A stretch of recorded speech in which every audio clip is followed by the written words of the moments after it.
Olá, sou Oh, Clésio Jean Saraiva, sou conselheiro do Conselho Regional de Administração, administrador, engenheiro civil, mestre em economia, sou o presidente da ABES, Associação dos Administradores do Estado de Ceará, e estou tendo a honra de conversar com o professor José Albuquerque, da UFRJ.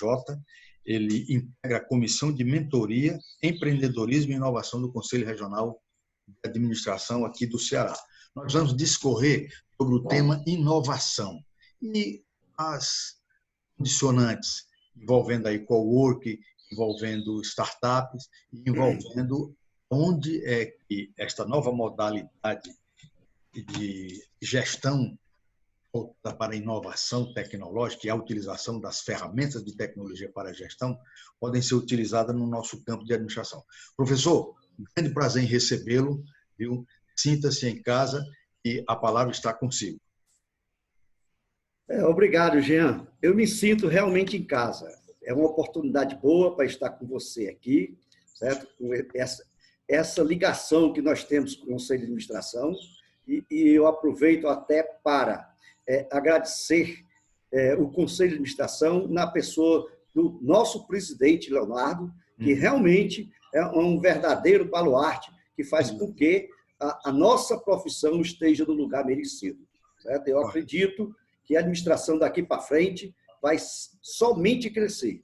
Certo? Vamos aproveitar essa oportunidade e vamos conversar um pouco para repassar alguma coisa sobre inovação, algumas informações. O que eu acho mais importante é, já começando dizendo que a inovação é a palavra de ordem.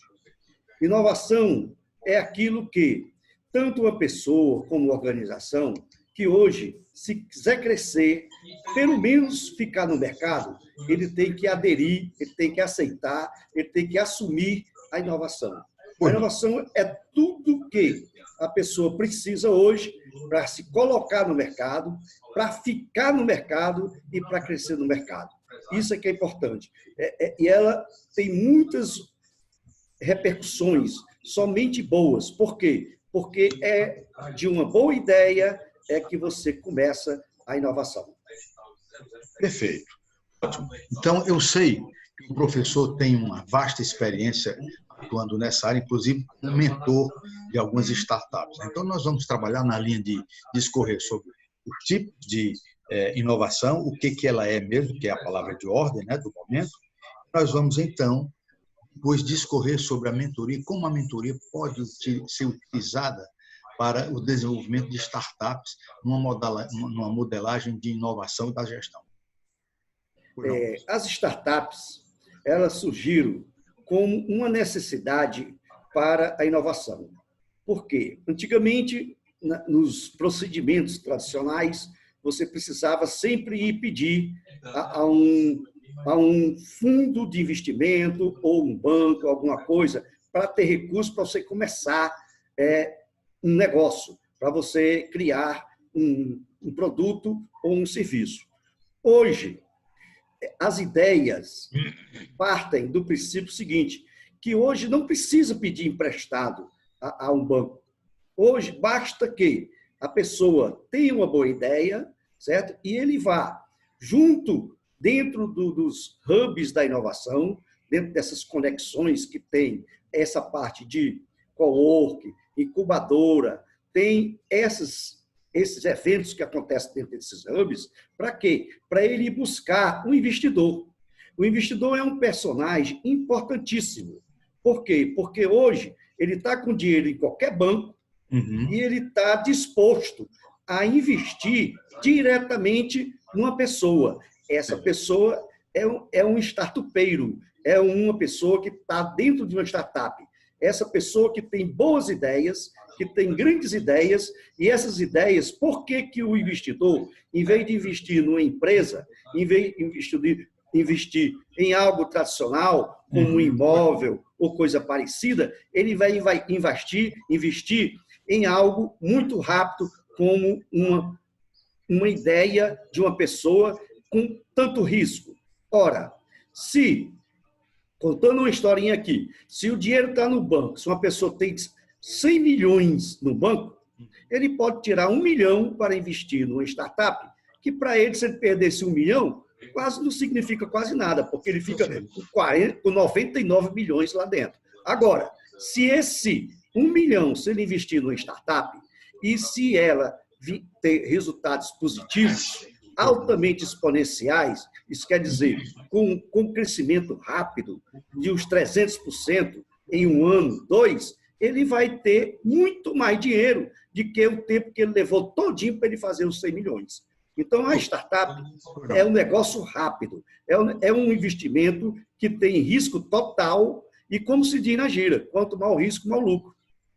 Agora, me faça aqui uma distinção. Antigamente, a gente tinha os inventores, as pessoas que tinham ideias, às vezes desconectadas com a realidade, mas que tinham alguma utilidade para o futuro. Aquelas pessoas que tinham starts, que tinham ideias, né? Às vezes insights, e criavam invenções que não eram, na realidade, muito factíveis de você colocar dentro de uma empresa. Me faça essa diferença, então, entre invenção e inovação. Me parece que existe isso aí no campo do conhecimento da gestão, não é isso? Olha, exatamente, foi ótima essa sua pergunta, porque inovação é essa invenção quando ela tem resultado positivo, quando ela é economicamente retornável para aquele que investiu. Então, a ideia de uma pessoa, tudo nasce de uma ideia criativa. Agora, se essa ideia não for validada pelo mercado, isto é, alguém comprar, ela continua invenção, não é inovação. Inovação somente quando ela é um resultado positivo, rentável para a pessoa que investiu. Perfeitamente. A gente pode dizer, então, nesse caso, que se você não consegue implementar uma ideia, por melhor que ela seja, ela jamais será uma inovação. Agora, a partir do momento que você, partindo de uma ideia, consegue viabilizá-la do ponto de vista de retorno econômico, e ela é viabilizada, então o investidor, aquela pessoa que tem recursos no banco, a taxas de juros que hoje em dia não são tão atrativas, e ele investe em você, investe naquela ideia, aquela ideia é transformada, então, numa inovação e vai gerar riquezas, vai gerar bens, produtos, serviços. É mais ou menos isso? É mais ou menos isso, e eu posso dizer que esse lucro que ele vai ter é exponencial, certo? Se for positivo, é exponencial, porque ele utiliza da tecnologia. E com esse auxílio, com esse uso da tecnologia, dá uma expectativa dele ser exponencial, certo? Porque ele vai ter escala. Ele não é um negócio que a gente diz assim, que está lá na catedral, ao lado da catedral. Com todo respeito com aqueles negócios que ficam lá, aquilo é subsistência. Isto é, são negócios que tudo que a pessoa ganha, no final do mês ele gasta para pagar suas despesas. Eles não têm exponencialidade. Então, o exponencial significa o seguinte, que um investidor, quando ele tira uma parcela da sua riqueza e investe, ele quer, no mínimo, uns 300%. Ele não está pensando em 10%, 15%, 20%, não. Ele está pensando em ganhar, porque, na realidade, quem vai valorizar é o negócio, não é o dinheiro. Se você me der uma oportunidade, eu vou explicar como acontece essa parte de investimento. Vamos supor o seguinte, que uma pessoa, no Demo Day, no dia do demonstrativo, ele faz um pitch para uma plateia cheia de investidores. Então, todos os investidores lá, eles querem ganhar com aquela inovação, certo? Com aquela ideia que ainda tem potencial para ser inovação. Então, quando ele acredita que aquilo pode ser inovação, ele fala o seguinte, ele diz o seguinte, olha, você precisa de quanto? Aí o empreendedor diz assim, eu preciso de R$500 ou 1 milhão para fazer com que essa minha ideia se transforme em um produto ou serviço rentável. Ele diz, tudo bem, eu te dou os 500 pau, mas eu quero 20% da empresa. Tá certo? Aí, tudo bem, vamos supor que eu estou sendo otimista, vamos supor que seja negociado, faça-se um contrato por 5 anos, onde a pessoa vai entregar R$1 milhão ou R$1.000 ou R$500 agora e vai ter 20% dessa empresa. Essa empresa, depois de um ano, o investidor volta para a empresa e essa empresa que valia R$100, agora, com esse produto e serviço, está valendo 10 milhões. Ele tem 20% de 10 milhões, quem valorizou foi a empresa, foi o negócio. E ele, então, ele continua com 20% do negócio. Só que o negócio agora, em vez de ser R$ 100, vale 10 milhões. E ele, então, tem 20% de 10 milhões. Quer dizer, a rigor continua dependendo do faro do investidor, né? Do faro daquele indivíduo que entende de negócios. Ele sente naquela ideia uma possibilidade de ser uma inovação. E eu, do que andei lendo um pouco, do que li, a inovação ela tem tipos, né? O professor poderia nos discorrer sobre os tipos de inovação? Tem vários tipos de inovação, certo? O problema é que a inovação ela é muito rica, certo? Você pode fazer o processo, o mercado, o produto ou serviço, qualquer um desses você pode alocar a inovação. Imagina você, por exemplo, num produto qualquer, certo? Que hoje esteja um produto tradicional, que você vê em qualquer canto, em qualquer loja.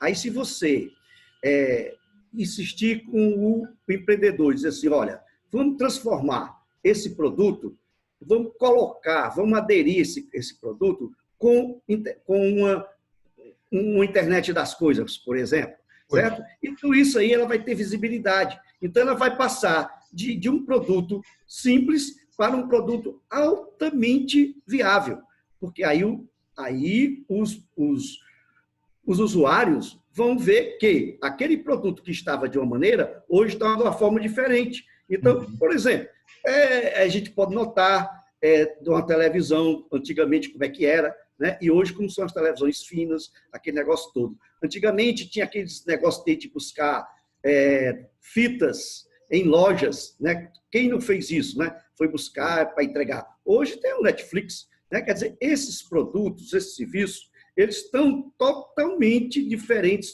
do que era antes.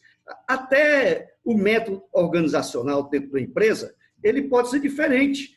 Pode ter, por exemplo, uma empresa que queira fazer com que todos os seus empregados tenham alguma coisa de inovação dentro da própria empresa, é só fazer com que eles recebam sugestões dos próprios empregados e ele tinha como fazer essa transformação dessas ideias em possíveis produtos ou serviços.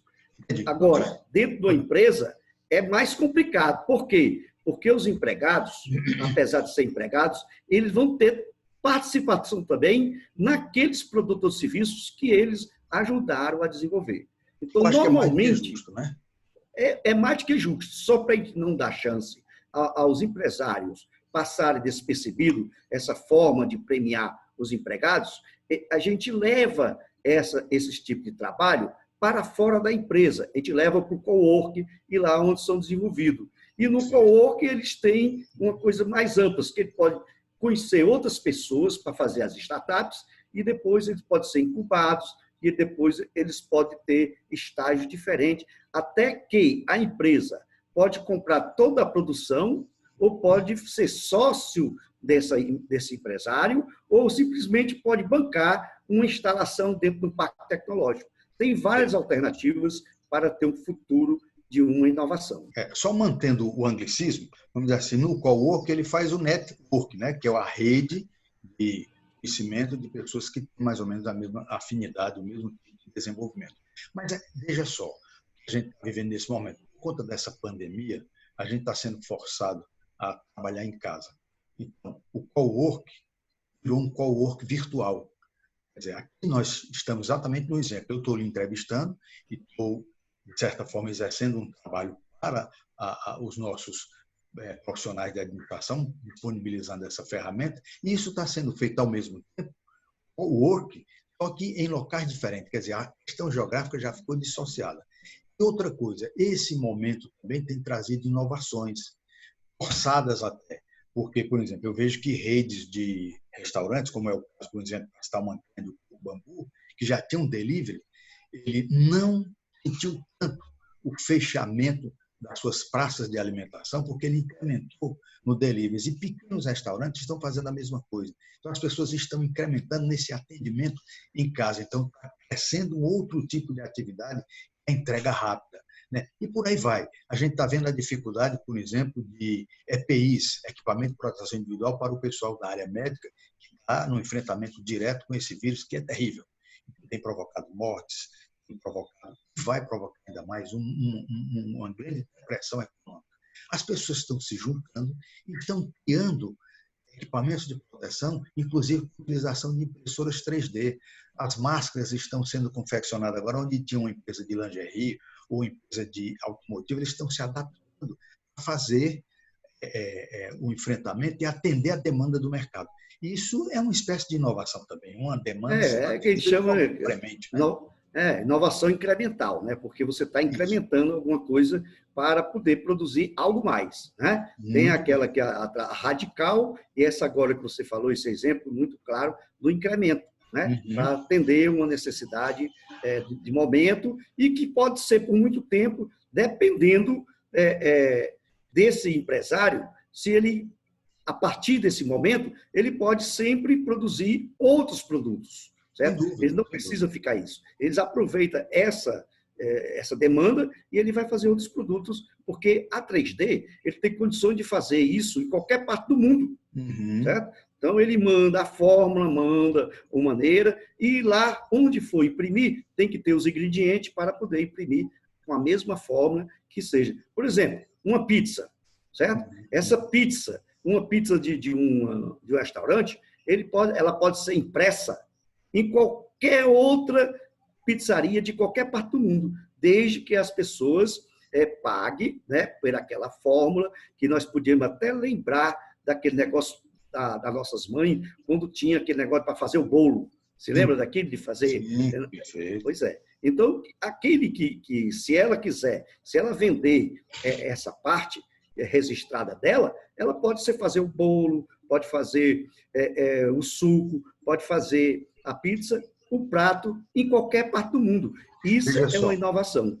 Veja só, professor, como a inovação ela está imprimindo essa diferença de atendimento de demandas, né? E está também mexendo com aquela questão emotiva. Por exemplo, a pizza antigamente, pelo pizzaiolo, era feita com todo um processo, um ritual, que saía da Mãe Itália, né? E ia para São Paulo, aqui também no Nordeste, no Ceará, um grande pizzaiolo. Hoje, você está me dizendo que é possível você, através de fórmulas, os ingredientes, fazer aquela pizza da mesma modelagem em qualquer lugar através de utilização de equipamentos. Foi um modelo. Então, mas eu queria ir mais ainda. Eu queria me perguntar aonde é que a inovação pode caber no marketing. Né? Olha, o marketing, quando você vê qualquer produto, se você lembrar o produto mais conhecido do mundo, da Coca-Cola, por exemplo, certo? Ela teve várias mudanças. Certo? Há tempo atrás, todo mundo se lembra que tinha nome de pessoas nas próprias latas, certo?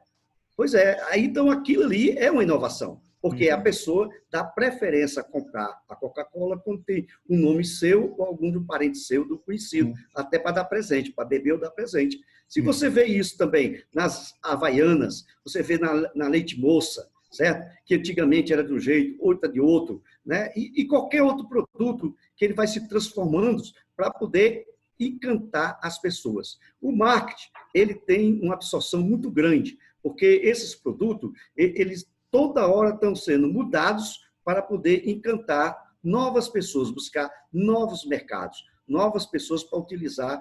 E muitas vezes é um produto como o Leite Moça, como a Havaiana, como a Coca-Cola, como outros tradicionais. Só que eles modificam para quê? Para ter a inovação. Agora, professor, essa inovação ela não pode jamais, e eu já vou falar pelo lado daqueles que já têm mais alguns janeiros acumulados, né, mexer na qualidade. O Leite Moça é o tradicional, assim como era bem mais antigo ainda, banha de porco Rafael, se utilizava banha de porco, né, que depois veio sintetizado aí nas margarinas da vida e perdeu o sabor. Mas o leite moço, o leite condensado, ele foi produzido por outras empresas e não tinha o mesmo sabor. Era diferente. Então, a inovação, ela pode mexer no marketing, mas jamais pode mexer na qualidade, no custo, né? Eu entendo. É isso mesmo. Nós estamos fazendo de incremento, mas de não mudança na fórmula, mas mudança na aparência. né? Somente. É Para só poder no chamar a marketing, atenção. né? É na No modelagem, marketing. na apresentação. No marketing. Professor, e esse casamento que eu vejo do modelo de negócio com o Canvas, vem a ser exatamente isso? O Canvas é a ferramenta para você utilizar, certo? É a ferramenta que forçou essa mudança de paradigma. Porque a ferramenta, ela pode ser qualquer uma.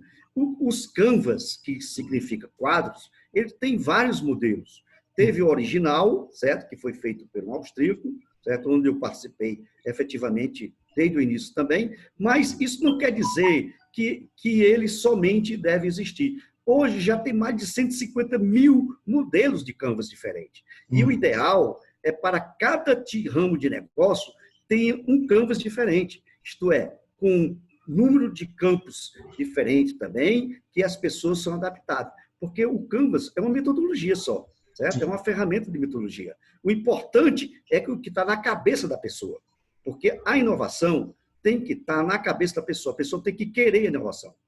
Se ele não quiser, então ele volta a ser um instrumento tradicional. Então, a ferramenta do modelo de negócio é o Canvas, só ferramenta. Agora, essa ferramenta ajuda a você fazer com que dê inspiração para você trazer resultados diferentes, até criativos.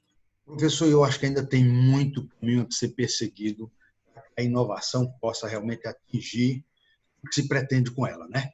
A utilização em larga escala.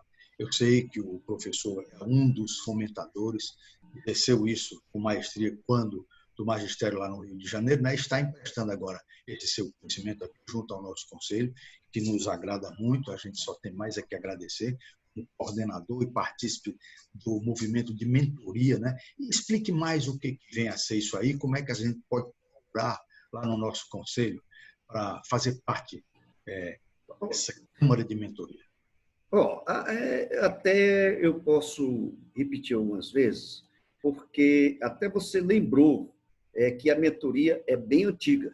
Até eu falei, e gosto de falar, que a mentoria, que eu dou o exemplo mais conhecido, porque todo mundo sabe da Guerra de Troia, certo? E quando o pessoal lá das Helenas, né, do país das Helenas, os gregos, eles foram, tem uma história bonita, né, que um dos príncipes lá de Troia roubou a Helena, né? Aí ela roubou. Então, os troianos foram atrás com o seu orgulho ferido, né, foram buscar a Helena. E ela estava com um príncipe de Troia. Então, passaram 20 anos, e esse tempo, que é o mais importante, que eles ficaram, que eles não conseguiam derrubar as muralhas para entrar, né, que até teve a estratégia, né, do Ulisses, que criou aquele personagem do cavalo de Troia, que fez que eles fizeram de conta que iam embora, desistiram. Quando, na realidade, quando eles derrubaram a muralha e entraram, e alguns soldados estavam dentro do cavalo. E eles deram sinal, o pessoal voltou. Agora, o mais importante aí é saber que lá na sua cidade de origem, todas as suas famílias estavam sendo acompanhados pelos mentores. Perfeito. Esses mentores é que fizeram com que continuasse a vida. Nós estamos passando por um momento de falha na transmissão por conta da quantidade de pessoas que estão trabalhando em home office, né? Agora mesmo acabei de baixar uns processos aí, como servidor do Denox, a gente está também trabalhando em home office, e tem vários processos, a gente vem acompanhando remotamente, o caso lá do processo da realocação da cidade, das localidades, dos distritos, que vão ser atingidos pela inundação da barragem fronteira que está sendo construída ali em Crateús.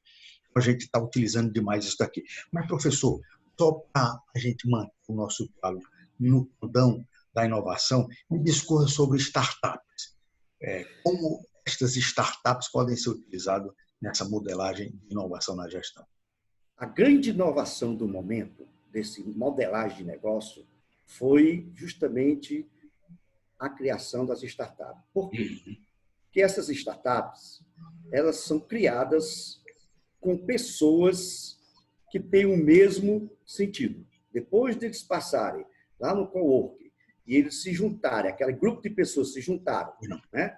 Que o ideal é que, tendo esse grupo inicial, uma pessoa de TI, uma pessoa de marketing digital e uma pessoa de design. Por quê? Eles três, mais outros profissionais, eles vão dar evolução nas ideias.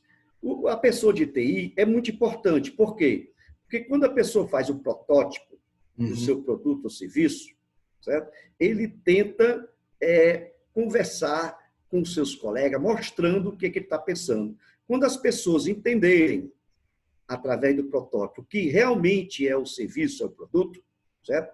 Quando, no grupo internamente, então eles precisam lançar isso para o mercado. Como é que eles fazem isso para o mercado? É através da internet. Aí eles vão buscar o que nós chamamos de MVP, que é um produto mínimo que seja viável. Eles vão colocar através da internet, certo? Por isso que precisa do cara TI, certo? E depois precisa do cara do marketing digital para poder ir buscar um persona, quer dizer, um possível cliente, certo? Daquele ramo, certo? Para descobrir esses personas, certo? E que é o cara de marketing digital, que ele faz a estratégia de funil muito bem, para ir buscar esses clientes. E depois o design é que faz a melhoria do aspecto do produto ou serviço. Então, esses três personagens são muito importantes na criação da startup, porque eles, é a base da tecnologia, o outro é a base de procurar cliente e o terceiro é de encantar as multidões, certo? Então, são os três personagens previstos. Agora, esses startupeiros, essas pessoas que trabalham em startups, são pessoas convidadas, contratadas por possíveis empresários que nós chamamos de mantenedores. Esses mantenedores são pessoas que querem que seu negócio, sua empresa tenha sucesso. Então, o que ele faz? Ele busca esses grupos, que são startups, coloca para trabalhar, e essas pessoas trabalhar quer dizer o quê? Ter ideias, e dessas ideias elas vão ser validadas no mercado. Depois de validadas, podem ser incrementadas na empresa. Como vai ser incrementada? É como eu havia falado. Ele pode ser comprado pelo dono da empresa, o dono da empresa pode ficar sócio dessas startups, ou então ele pode comprar toda a produção dele. Me tira uma dúvida aqui. Para que haja o desenvolvimento das ideias, para migrar a questão de ser uma inovação, isso demanda um certo tempo, demanda trabalho. E aí vai ter o investidor, aquela pessoa que vai chegar junto e vai financiar. Isso requer, então, um plano de negócio para ele ir remunerando esse trabalho. Requer o quê que eu lhe tirei? Um plano de negócios. Porque essas ele requer um modelo de negócio. Não. Um modelo de negócio, mas é preciso... Mas não é plano ainda. Não, mas deixa eu só me colocar não é plano, melhor. É um modelo. Ainda é modelo. Certo, mas dentro desse modelo, essas pessoas vão estar trabalhando remotamente, utilizando TI, utilizando um parque tecnológico. Quem remunera isso? O investidor já chega com a parte de aporte de capital. Era essa a questão que eu queria levantar. Porque ele vai ser remunerado no futuro quando isso for absorvido pelo mercado. Mas até ser absorvido pelo mercado, isso tem um custo. Ele vai arcar, então, com os custos desde o nascedor, é assim? O mantenedor, como o próprio nome está dizendo, certo? Que pode ser o dono da empresa ou o próprio empresário que ele tem pode ser investidor, certo? Então, ele vai investir nessa pessoa. Evidentemente que o grande ganho para o investidor, para o mantenedor, é o percentual lá na frente. Mas, durante esse aspecto, eles vão ter ajuda de custo, vão ter salário, vão ter aplicações, além de poder também ter participação no lucro final. Mas, enquanto isso, eles têm uma ajuda de custo, dependendo do... Ou então, por exemplo, se for contratar estudantes universitários, você dá uma bolsa, certo? De um salário, bolsa, alguma coisa, para ele ficar com 6 horas por dia. Isso tudo é negociável, para poder ficar estudando. Mais ou menos, professor, o que ocorre quando há um desenvolvimento de pesquisas em P&D, não é isso? Você tem um laboratório de P&D, você contrata trainees ou estudantes, você remunera-os com uma bolsa e eles vão desenvolver as pesquisas. Se aquela pesquisa der com os burros na água, é um risco do negócio. É Agora, isso se ali mesmo. de repente aparecer algo que seja palpável, que seja economicamente viável, que dê lucros que não são cessantes, às vezes até exponenciais, o Isso. investidor vai ter o percentual dele e quem participou no desenvolvimento da pesquisa também vai ter seus ganhos, não é isso? É isso mesmo, é isso mesmo. Agora, a diferença de tudo quanto essa pesquisa é porque é o seguinte: as startups elas são criadas dentro de ambiente de inovação, dentro de Sim. um hub, dentro de um co-work ou dentro da incubadora, que vai ter os estágios de crescimento do produto ou serviço. Todos eles em companhia de mentores, porque os mentores são aquelas pessoas especializadas para ajudar nas tarefas de cada um, para não parar o trabalho. Eles vão dar a todo momento a fonte de informação, eles vão estimular para que aqueles startupeiros eles não param de desenvolver o seu produto ou serviço. Entendi. Isso que é a missão maior dos mentores. Agora, voltando para a questão acadêmica, para o repasse de conhecimento, vamos retornar de novo àquela questão da gradação, dos graus de inovação, que eu sei que existem aqueles graus, né? A gente tem a inovação radical, aquela inovação incremental que o professor já começou a falar, e existe a competitividade entre elas. Discorra mais sobre esse assunto, por gentileza. Toda inovação é para você ter um diferencial, certo? Porque uma pessoa que não tem inovação, ele não tem diferencial, ele fica igual aos outros. Então, o que a gente tem que fazer é que a pessoa perceba que o seguinte: o que ele tem que fazer diferente do outro? O que ele tem que fazer mais do que o outro? Porque se fizer todo mundo igual, não tem competitividade. Então, ele procura a inovação para ser competitivo, justamente para ele ter um diferencial. Então, essa palavra diferencial é fundamental para você entender essa parte de inovação. Porque todos que procuram uma inovação é porque ele quer um diferencial em relação aos seus competidores. Isso é que é importante. Professor, e no caso nosso aqui do Brasil, em que pese estamos passando por uma crise, que o mundo todo, não é só o Brasil, mas como é que estava o Brasil antes dessa crise e quais as perspectivas no que diz respeito à inovação e competitividade no âmbito do mercado brasileiro? O Brasil, por si só, a grande diferença, que é uma coisa que eu vou falar, é uma crítica, e que aqui no Brasil, e se você comparar com os países desenvolvidos, por exemplo, todos nós sabemos que as pesquisas são feitas aqui somente pelas universidades. Isso. Em qualquer país desenvolvido, 98% das pesquisas são feitas nas empresas. Isso. Então, enquanto não chegar esse equilíbrio, que é o que os empresários... Por exemplo, eu vou te dizer o seguinte, eu tive com toda a humildade, mas eu tive um prêmio para ir lá para Babs, lá em Boston. Por quê? Porque eu disse o seguinte, que eu só orientava meus alunos se o resultado do TCC dele fosse, se ele quisesse colocar na prática depois. Eu não receberia nenhum aluno para fazer um trabalho depois dele feito a defesa da sua tese, ele colocar na gaveta. Ele tinha que ter o propósito de colocar isso na praça e eu me comprometia levar ele para um Demo Day para buscar investidor para isso. Então, olhe bem, se a empresa, que é o maior benfeitor, que vai usufruir do produto, é a empresa que tem que fazer a pesquisa. Perfeito. Eu acho que essa é a grande falha nossa, né? Infelizmente aqui, Perfeito. Você vê, há uma concentração de renda e uma espécie sim, de egoísmo. É uma crítica que a gente faz aqui ao modus operandi do sistema acadêmico brasileiro. Eu sei que o professor integra também a academia carioca, né? Ou é fluminense de administração? É carioca mesmo, porque carioca. O Fluminense é todo o estado do Rio. E a carioca diz respeito à cidade, a cidade do Rio de Janeiro. Muito bem, porque nós aqui temos a Academia Cearense de Administração, da qual eu tenho a honra de ser membro. Sei que o professor integra, né, como membro, a Academia Carioca de Administração. É a Academia Cearense do Rio de Janeiro. É só de cearense. É só de cearense.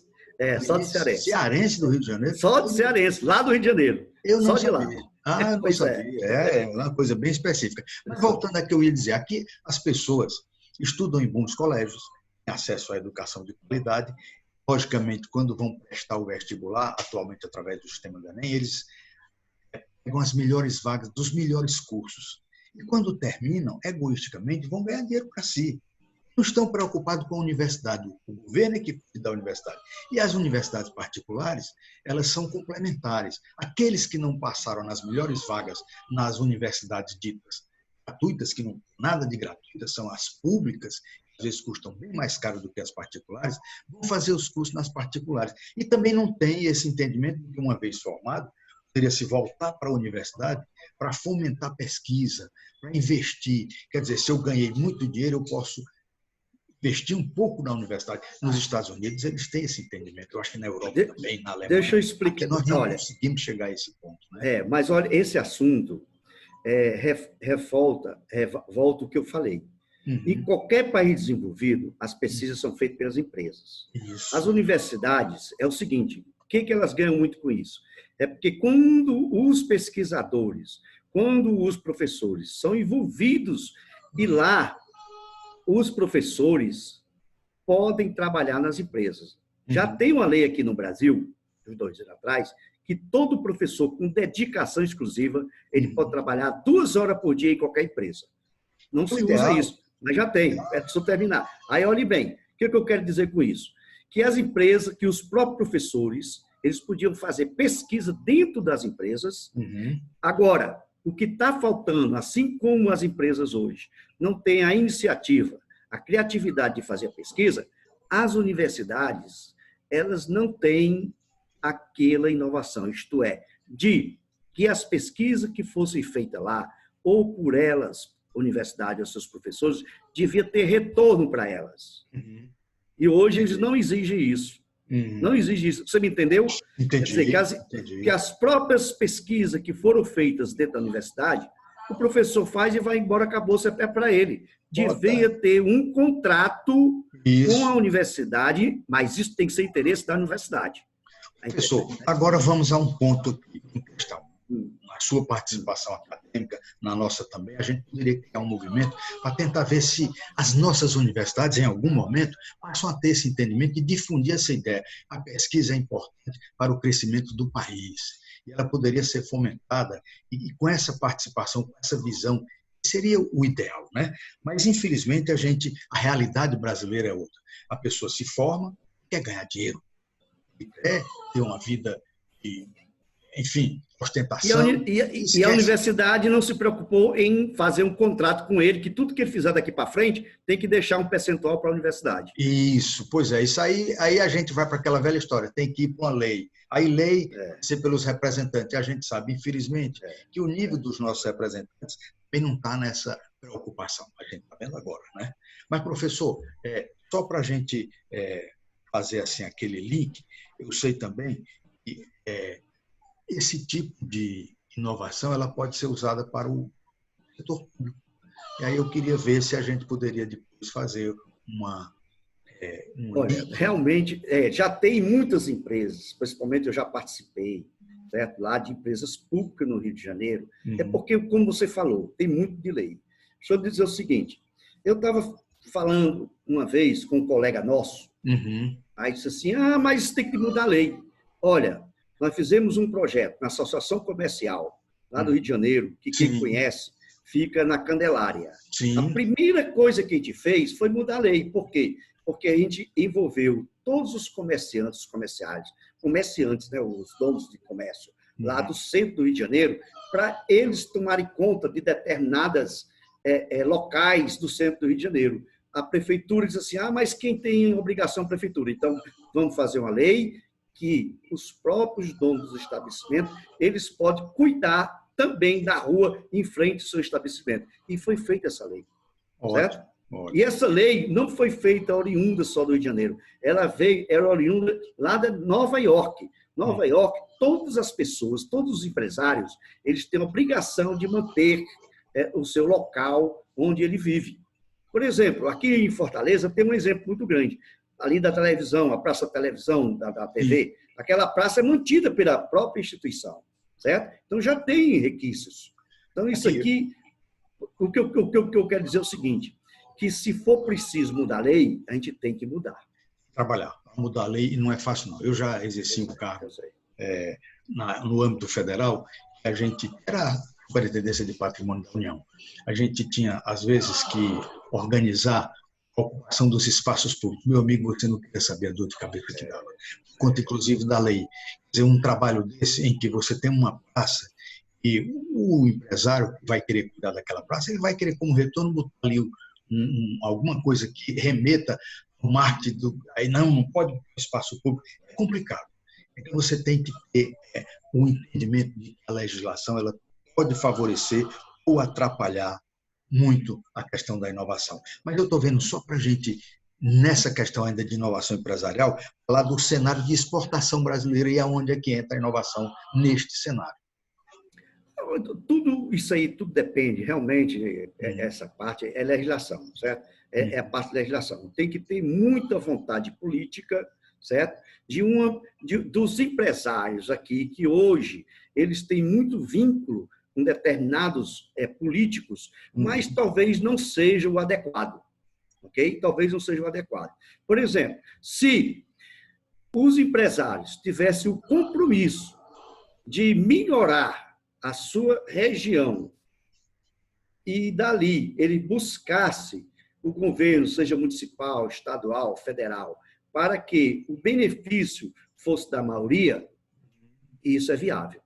Certo? Eu já vi em algum lugar, inclusive nas suas explanações, um termo assim, inovar agora é lei. Aí eu fico meio preocupado, porque aqui no Brasil tem umas coisas da lei que pega e a lei que não pega. Quando você diz agora é lei, parece que há uma resistência natural das pessoas de não cumprir a lei. Me discorra sobre essa questão de inovar agora é lei. Porque há uns 2 anos atrás foi editado a lei da inovação, certo? Isso aí é fácil, quem se interessar, é só entrar na internet e ver a lei da inovação. E a inovação ele estimula a criatividade, estimula muito isso a buscar, principalmente, o investidor, certo? Então, você pode ter uma ideia e, através essas unidades que eu estou falando, dos hubs, dos coworks, das incubadoras, isso aí, fazer um demo day e buscar investidor. E é legal. E outra coisa, toda instituição pública, olha o que eu estou dizendo, pública, ela hoje pode ser sócio de startup. A Universidade Federal do Rio de Janeiro, a Universidade Federal do Ceará, a Universidade do Instituto Federal do Ceará aqui, eles podem ser sócio de uma startup, desde que ele coloque isso no seu documento, no seu estatuto.